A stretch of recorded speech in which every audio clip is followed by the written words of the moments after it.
মুফতি মোহাম্মদ ফয়জুল করিম শাইখে চরমনায়।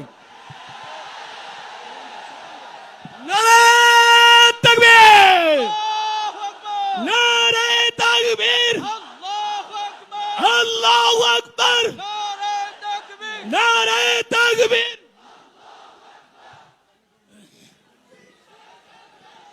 আসসালামু আলাইকুম ওয়া রাহমাতুল্লাহি ওয়া বারাকাতুহু। নাহমাদু ওয়া নুসাল্লি আলা রাসূলিহিল কারীম, আম্মা বাদ। ফাআউযু বিল্লাহি মিনাশ শাইতানির রাজীম। বিসমিল্লাহির রহমানির রহিম। কুনতুম খায়রা উম্মাতিন উখরিজাত লিন-নাস তা'মুরুনা বিল মা'রুফি ওয়া তানহাউনা আনিল মুনকার ওয়া তু'মিনুনা বিল্লাহ। সাদাকাল্লাহুল আলিয়্যুল আযীম। সবাই পড়ে সাল্লাল্লাহু আলাইহি ওয়াসাল্লাম। আয়োজকদেরকে ধন্যবাদ, দিন প্রিয় ইসলাম প্রিয় সবাইকে ধন্যবাদ। শুকরিয়া জ্ঞাপন করছি যে অন্যার মোকাবেলার জন্য আমরা সোচ্চার এখনো আছি। যতদিন পর্যন্ত মুমিন মুসলমানরা অন্যায়ের প্রতিবাদ করবে ততদিন পর্যন্ত গোটা দুনিয়ার থেকে ইসলাম মুসলমানকে ধ্বংস করার ক্ষমতা কেউ রাখবে না, ধ্বংস করতে পারবে না। কিন্তু যখন আমাদের মধ্যে প্রতিবাদ বন্ধ হয়ে যাবে, ইসলাম ধ্বংস হয়ে যাবে। যাই হোক, হিজবুত তাওহীদ কি ও কেন, এদের বিরুদ্ধে আমরা কেন সম্মেলন ডেকেছি, কেন এসেছি, বক্তাগণ এতক্ষণ পর্যন্ত বক্তব্য দিয়েছেন, নিশ্চয়ই আপনারা উপলব্ধি করতে পেরেছেন। আমি মনে করি এই সম্মেলনের দুইটা দিক, হয়তো হিজবুত তাওহীদ জিরো হবে অথবা হিরো হবে, হয়তোবা জিরো হবে অথবা হিরো হবে। যদি সম্মেলন থেকে কোনো রেজাল্ট আমরা অর্জন করতে না পারি, তাহলে এই সম্মেলন মনে করবেন পুরা হিজবুত তাওহীদের পক্ষে চলে গেছে, সে ফেমাস হয়ে যাবে। আন্তর্জাতিক ইসলামের দুশ্মনেরা তাকে লুপে নিবে, তাকে ইসলামের বিরুদ্ধে কাজে লাগাবে, ইসলামের বিরুদ্ধে যত প্রকার ষড়যন্ত্র আছে তার মাধ্যমে করাবে।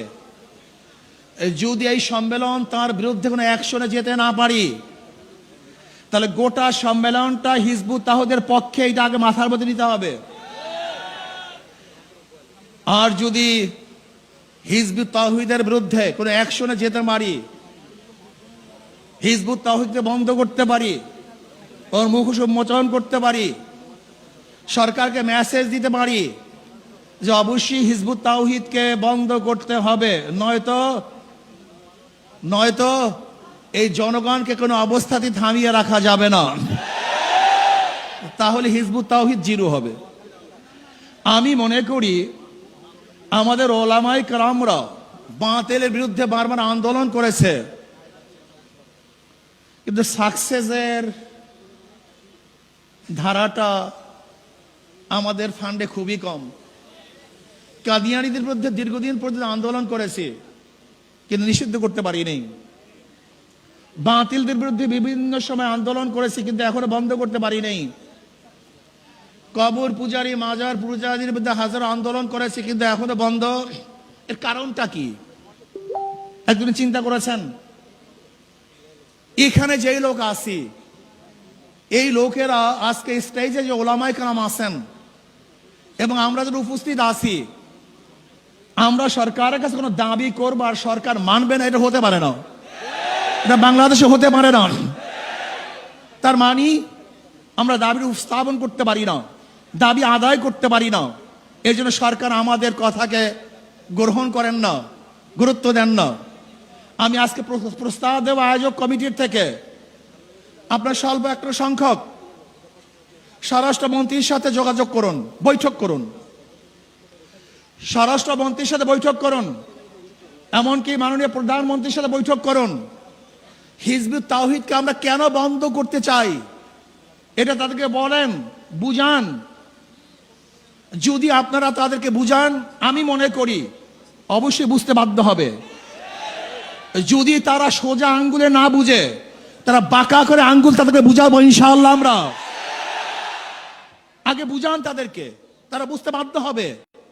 যে তাদের বিরুদ্ধে আমাদের কোনো শত্রুতা নাই, তার ইসলামের দুশ্মন, আমাদেরও দুশ্মন।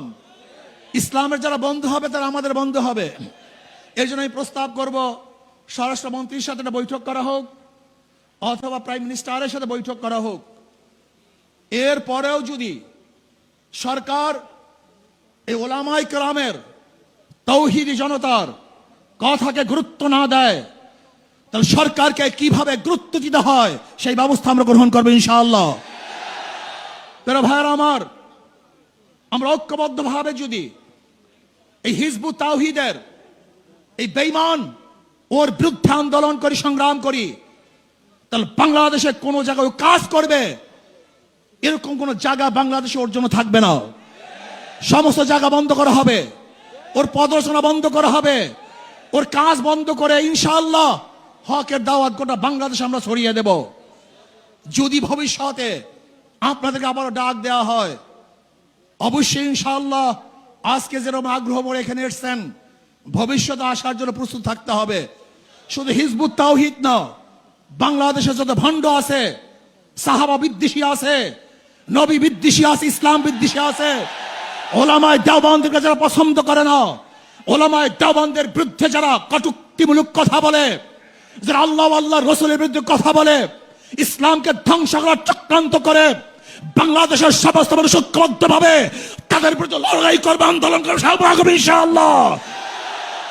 এর জন্য আসুন ঐক্যবদ্ধভাবে সবাই মিলে জিলে ইসলামের দুশমনের বিরুদ্ধে আন্দোলন করব, সংগ্রাম করব। আল্লাহ পাক রব্বুল আলামিন এই আন্দোলন এবং সংগ্রামে হককে বিজয় করার আন্দোলনে সবাইকে শরীক থাকার মতো, ঐক্যবদ্ধ থাকার মতো তৌফিক আল্লাহ পাক আমাকে এবং আমাদের সবাইকে দান করুন। যারা আয়োজন করেছেন, এসেছেন, সবাইকে ধন্যবাদ জ্ঞাপন করি। আমার বক্তব্য শেষ করছি। ওমা আলাইনা ইল্লাল বালাগ।